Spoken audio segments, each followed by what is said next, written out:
Hello student, welcome to our YouTube channel maths by Girraj sir. इस चैनल के ऊपर आपको मैं एनसीईआरटी क्लास 10th के मैथमेटिक्स की पूरी बुक करवाने वाला हूं।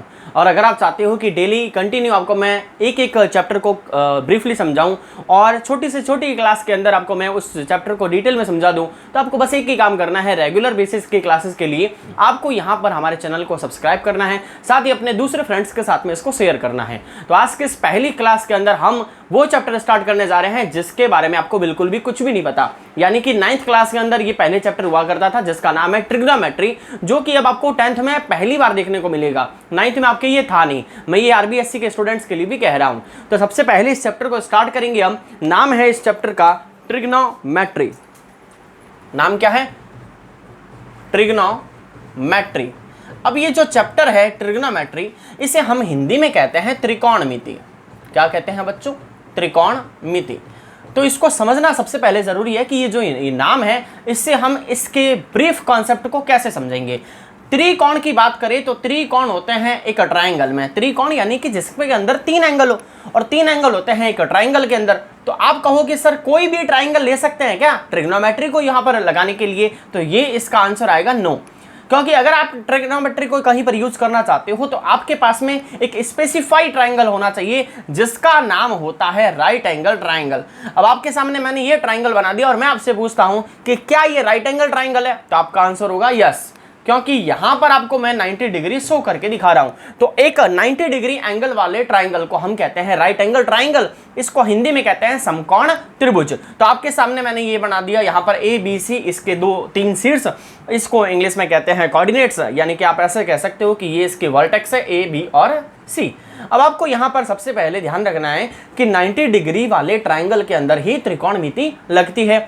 लेकिन अब इसमें ऐसी कुछ और चीजें भी हैं जो यूज होती है, और उससे हम स्टार्ट करेंगे हमारे फॉर्मूलाज का क्रिएशन। तो मैं आपको बता देता हूं कि 38 फॉर्मूलाज है टोटल इस ट्रिग्नोमेट्री के अंदर, और इस 38 में से एक भी ऐसा फॉर्मूला नहीं होगा जो मैं आपको कहूंगा कि इसको रट लो। सारे के सारे फॉर्मूले इसी जगह पर आपको याद हो जाएंगे। तो स्टार्ट करते हैं हमारे फॉर्मूलाज को, किस तरीके से हम इन 38 फॉर्मूलाज को क्रिएट करने वाले हैं। तो ट्रिग्नोमेट्री के अंदर आई होप आपको समझ में आ गया होगा कि सारा खेल यहाँ पर 90 डिग्री वाले इस ट्रायंगल के अंदर ही है।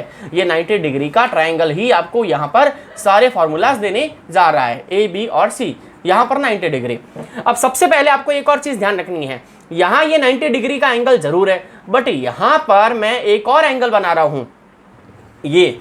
अब आप कहोगे सर ये क्या है? आपने 100% इसको पहली बार देखा है, क्योंकि पहले की क्लास में आपके ये सब था नहीं बच्चों। इसको कहते हैं थीटा, और इसका मतलब यही है कि ये एक एंगल को रिप्रेजेंट करता है। जैसे कि यहां आ सकता है 30 degree, 40 degree, 50 degree, anything else, कुछ भी आ सकता है।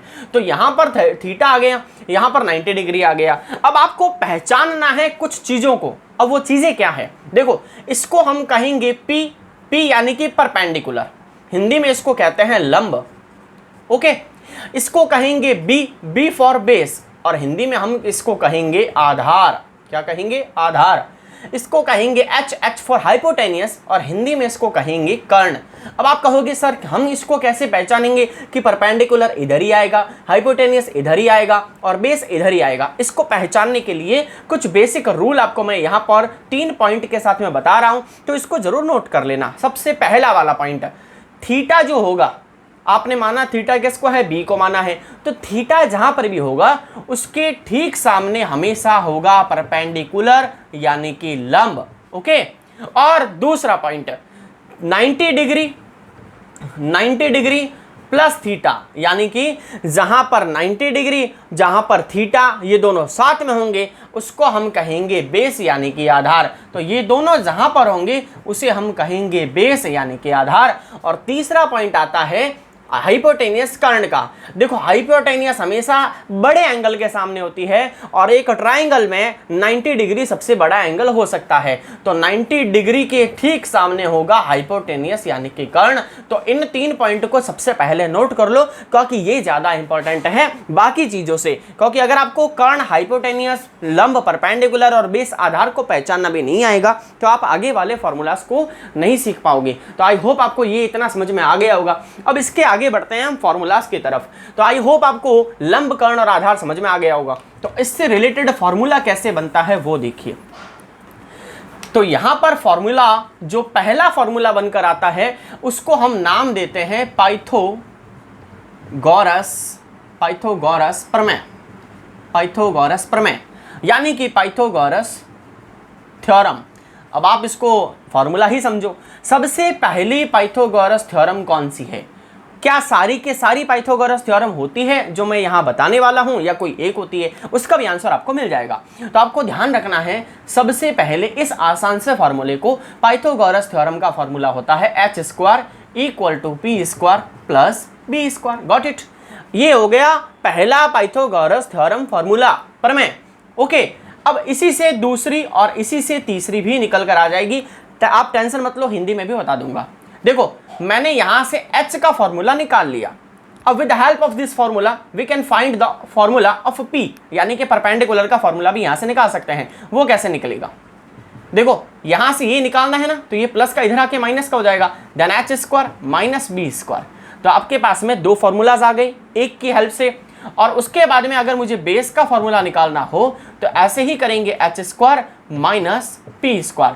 तो ये हाइपोटेनियस का square is equal to perpendicular का स्क्वायर प्लस बेस का स्क्वायर, परपेंडिकुलर का स्क्वायर इक्वल टू हाइपोटेनियस का स्क्वायर माइनस बेस का स्क्वायर, एंड सो ऑन। तो पहले इंग्लिश मीडियम के बच्चों को कहूंगा इन तीनों फॉर्मूलाज को नोट कर लो, फिर इसी फॉर्मूलाज को मैं हिंदी में भी बताने वाला हूं। ओके, आई होप आपने इसको नोट कर लिया होगा।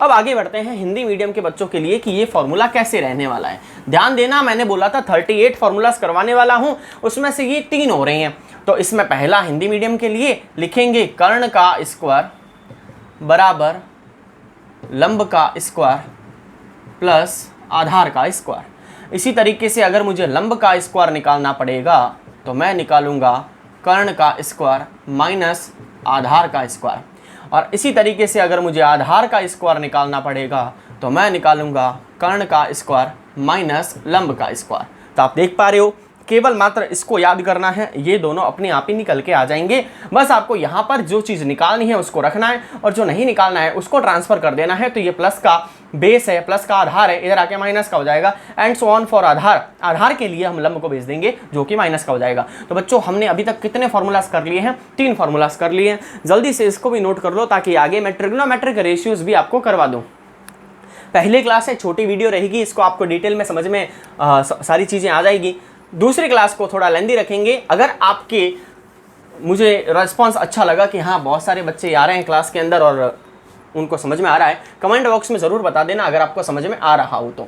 अब ट्रिग्नोमेट्री, अब मैं यहाँ थोड़ा सा चेंज करता हूँ, ट्रिग्नोमेट्रिक कर देता हूँ यहाँ पर, और साथ में लिखता हूँ रेशियो, ट्रिग्नोमेट्रिक रेशियो। अब रेशियो क्या चीज़ होती है? मैंने यहाँ लिखा राम और मैंने यहाँ लिखा श्याम।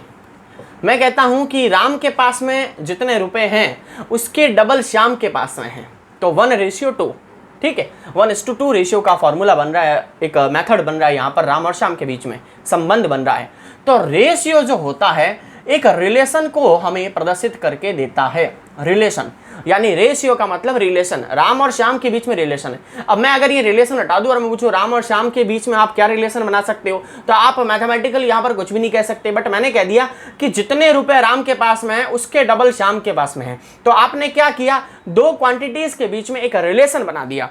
अब ये का ये रिलेशन ट्रिग्नोमेट्री के अंदर भी होता है 2 क्वांटिटी के बीच में। अब आप कहोगे सर 2 क्वांटिटी कैसे आएगी? देखो, ट्रिग्नोमेट्री में तो 3 क्वांटिटी होती है, परपेंडिकुलर, हाइपोटेनियस और बेस, यानी कि लंब, कर्ण और आधार। तो हम कोई 2 ही लेंगे। मान लो ये 2 ले लिए, फिर मान लो ये और ये ले लिया, फिर मान लो ये और ये ले लिया, और इनका उल्टा भी ले लिया। तो किन्हीं 2 पैरामीटर्स को, किन्हीं 2 वेरिएबल्स को अगर रेशियो के फॉर्म में लेंगे तो कुछ वैल्यूज निकल कर आएगी। उन्हीं वैल्यूज को कहा जाता है ट्रिग्नोमेट्रिक रेशियो।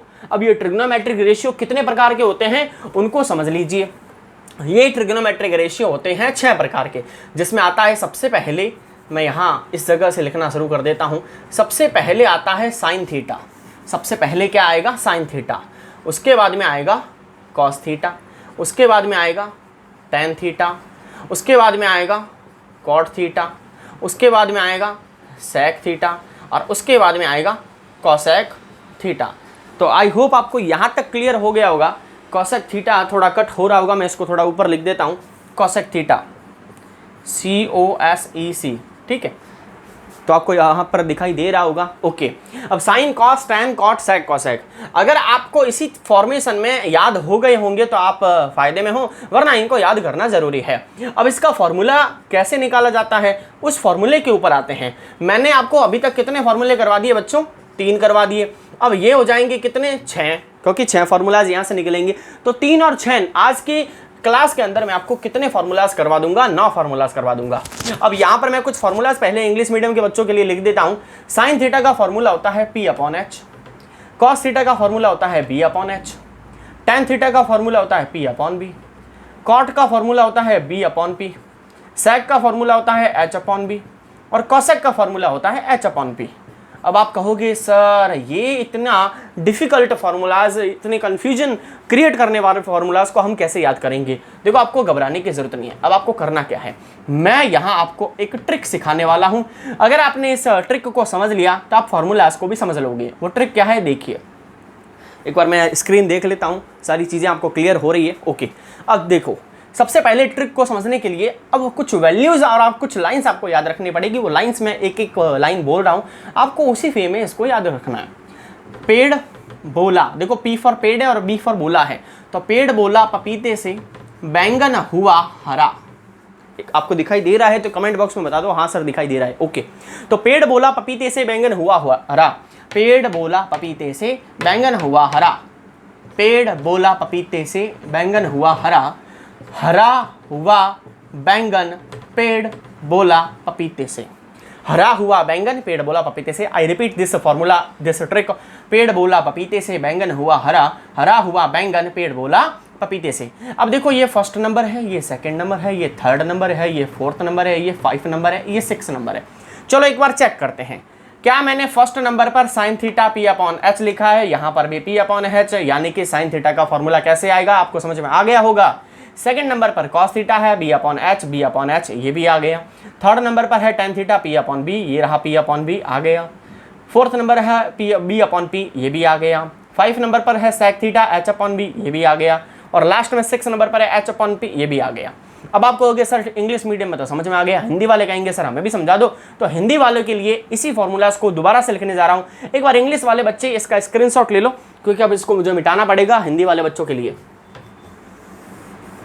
अब हिंदी मीडियम के स्टूडेंट इस ट्रिक को कैसे समझेंगे? देखो, हिंदी वाली ट्रिक और भी शानदार आपको नजर आएगी। देखो, यहाँ पर मैं सारे फॉर्मूलाज ना लिख के अब मैं सीधा ट्रिक ही आपको करवा रहा हूँ, क्योंकि ट्रिक से आपको ज़्यादा जल्दी समझ में आ जाएगा। ट्रिक क्या है? ल फॉर लंबू एंड ल फॉर लंब। तो लंबू आया लंदन से, लंबू आया लंदन से, आए काका काकी भी। काका काकी का मतलब अंकल और आंट। तो लंबू आया लंदन से, आए काका काकी भी। अब यहाँ से स्टार्ट करो। काका काकी भी आए, लंबू आया लंदन से। आई होप आपको यहाँ पर समझ में आ गया होगा। लंबू आया लंदन से, आए काका काकी भी, काका काकी भी आए, लंबू आया लंदन से। That is first number, second, third, fourth, fifth and 6। तो फर्स्ट नंबर पर कौन है? Sine theta. सेकंड पे कॉस, थर्ड पे टैन, फोर्थ पे कॉट, 5 पे सेक और 6 पे कॉसेक थीटा। तो ये हो गया लंब बटा कर्ण साइन थीटा का फॉर्मूला, आधार बटा कर्ण कॉस का फॉर्मूला, लंब बटा आधार टैन का फॉर्मूला एंड सो ऑन। तो ये आज अपन ने बच्चों कितने फार्मूलाज कर लिए? 3 फार्मूलाज तो अपन ने किए हैं पाइथागोरस थ्योरम से, और 6 फार्मूलाज अपन ने किए हैं ट्रिग्नोमेट्रिक रेशियो के। और इनमें से एक भी ऐसा फार्मूला नहीं है जो मैंने आपको कहा है रट लेना, इसको 10 बार लिखना, 20 बार लिखना, ऐसा नहीं कहा। अगर आपको ये अच्छी तरीके से एक बार समझ में आ गए तो इनको आप कभी भी लाइफ में नहीं भूलोगे। एक और आपको बात बता देता हूँ, क्लास 10th की इस NCERT बुक में ट्रिग्नोमेट्री का जो चैप्टर नंबर 8 है, इसमें आप अगर फार्मूलाज को याद नहीं करोगे तो एक भी क्वेश्चन आपसे सॉल्व नहीं हो पाएगा। तो फार्मूलाज का याद करना ज़रूरी है, इसीलिए आज की पहली क्लास में आपको मैंने 9 फार्मूलाज करवा दिए हैं। नेक्स्ट क्लास के अंदर मिलेंगे नेक्स्ट फार्मूलाज के साथ में। आज के लिए इतना ही। वीडियो के कमेंट सेक्शन में ज़रूर बताना आज की क्लास कैसी लगी। अगर मज़ा आया है तो इसको शेयर करना अपने फ्रेंड्स के साथ में। तो मिलते हैं नेक्स्ट क्लास में, तब तक जय हिंद।